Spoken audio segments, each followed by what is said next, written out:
Hello guys, आप लोग का स्वागत है कार्टून वीडियो में। आप लोग ये पूरा वीडियो देख कर जाए, अपना कमेंट में राय जरूर बता कर जाए कि कैसा लगा ये पूरी वीडियो। आप लिए पूरा अनोखा वीडियो लाए। मेरी दोनों बहू का इस घर में स्वागत है। अंदर आ जाओ, तुम दोनों बहुत सुंदर हो, बहुत प्यारी हो। केसरी ऐसा सोचकर अपने मन में सोच रही होती है।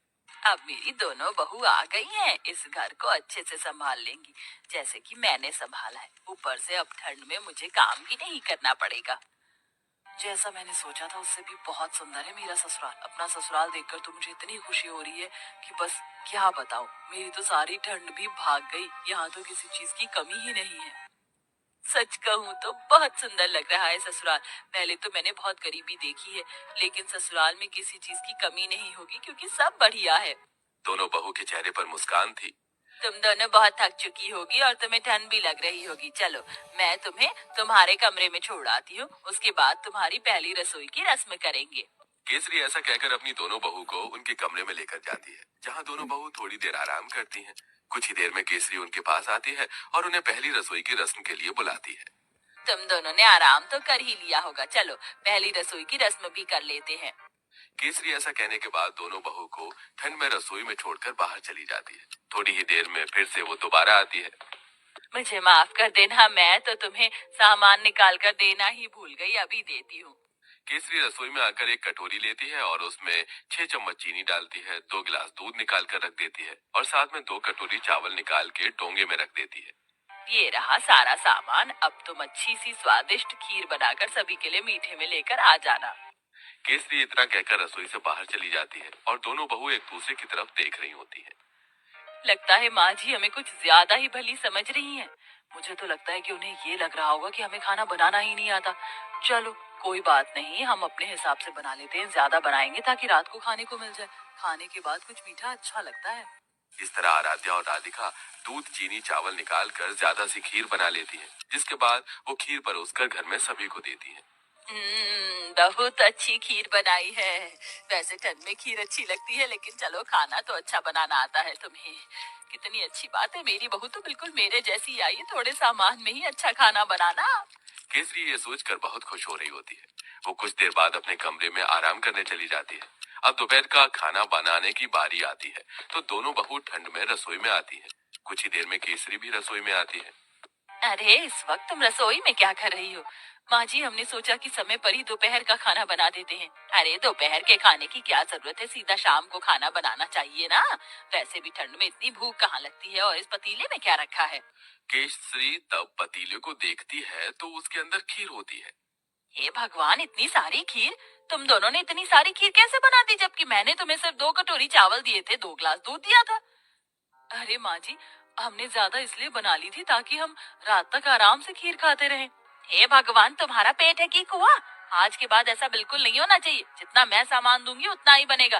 ठंड में इतना खाना कोई नहीं खाता। लेकिन माँ जी, लेकिन वेकिन कुछ नहीं। इस घर को चलाना है या घर की बर्बादी करनी है? आज से ही अपने कान में आटा लगा लो, फिर ये गलती नहीं होनी चाहिए। राम राम राम, इतनी सारी खीर देखकर कहीं आज मुझे हार्ट अटैक ही ना आ जाए। ऐसा बोलते बोलते केसरी अपने कमरे में चली जाती है और दोनों बहू ठंड में कांपते हुए एक दूसरे को देखती रह जाती हैं। फिर आती है रात को खाना बनाने की बारी। तो रात को जब खाना बनाने दोनों बहू ठंड से कांपते हुए रसोई में जाती हैं, उनसे पहले वहाँ केसरी मौजूद होती है। उसने पहले ही सब कुछ गिनती करके निकाला होता है। देखो बहू, ये 1 बैंगन है, 4 आलू हैं, साथ में मैंने आटा निकाल कर रख दिया है। इस आटे में से केवल 10 रोटी बननी चाहिए। 2 मेरी, 4 तुम दोनों की और 4 दोनों मेरे बेटों की। ऐसा कहकर केसरी रसोई में चली जाती है। इस तरह दोनों ही बहू कंजूस सास से बहुत ज्यादा परेशान हो जाती हैं। रोटी बनाते बनाते आखिरी में 10 रोटी के बाद एक लोई रह जाती है। दोनों बहू वो भी बना देती हैं। तो इस बात पर भी केसरी उन्हें खूब सारी बातें सुना रही होती है।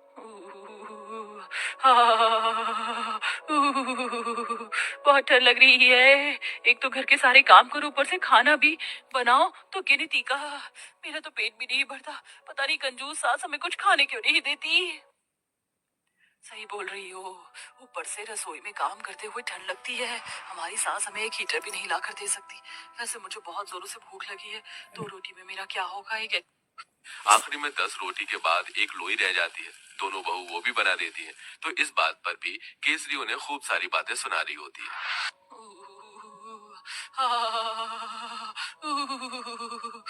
ठंड लग रही है। एक तो घर के सारे काम करो, ऊपर से खाना भी बनाओ, तो गिनती का मेरा तो पेट भी नहीं भरता।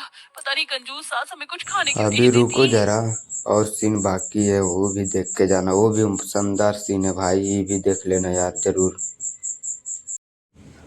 चलो अब चलते हैं दूसरे पार्ट की ओर।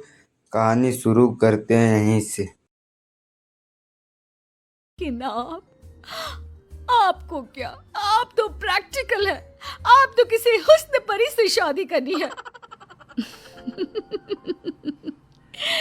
देवर भाभी की इमोशनल ड्रामे का शिकार हो जाता है और मान जाता है शादी के लिए।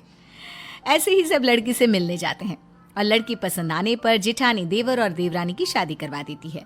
शादी के कुछ दिनों बाद एक नंबर की गंवार। अब देखो रूपाली, मुझे जॉब के लिए देर हो रही है। एक काम कर दो मेरा, कल पहनने के लिए कुछ भी नहीं है मेरे पास। आज से ना मेरे पहनने वाले सारे कपड़े तुम धो दिया करना, ठीक है? देवरानी जो जेठानी के सारे हुक्म किसी आका की तरह माना करती, वहीं जेठानी भी अपने गेम को खुलकर खेल रही थी।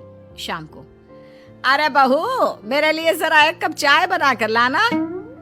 रूपाली, माँ जी को एक कप चाय बना कर दे दो। लेकिन भाभी मैं तो। प्लीज रूपाली, मैं एक बहुत इंपॉर्टेंट काम कर रही हूँ, उसे बीच में छोड़कर नहीं जा सकती। जी ठीक है।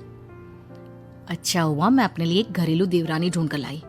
अब मेरा काम बहुत आसान हो गया है। मुझे बस जॉब का काम करना पड़ता है, क्योंकि घर के काम तो प्यारी प्यारी देवरानी संभाल लेती है। वाह जी वाह, कितनी समझदार हूँ मैं। लेकिन दिन एक से नहीं होते।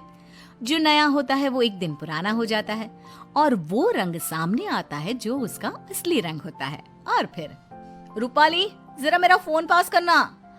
और वो फोन में चार्जिंग नहीं होगा, मेरे बैग में चार्जर रख देना। और हाँ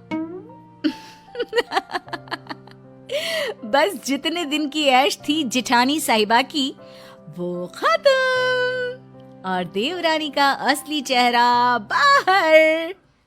क्यों दीदी, आप क्या कर रही हो? बैठी ही तो हो। और दीदी, ये छोटे मोटे काम ना खुद कर लिया करो, वैसे भी ऑफिस में भी तो काम करती होगी ना, हैं? हाय रे, ये क्या? सत्ता तो अभी तो बनी थी, आक्रमण हो गया और पूरा ख्वाबों का किला धुस। ओए सुन, ज्यादा बोलने की जरूरत नहीं है, गंवार कहीं की। मैं ना होती तो किसी गांव के घर में चूल्हा फूंक रही होती। ओए होए, ये मुंह और मुख की दाल। मैं कहाँ बैठी होती ये आपको ज्यादा पता है। मेरी सुंदरता और गुणों की चर्चा 7 समंदर पार तक थी, तो मैं कहाँ होती ना, इसकी चिंता तो आप छोड़ ही दीजिए। अगले दिन, अरे माँ, ये देवरानी साहिबा कहाँ है?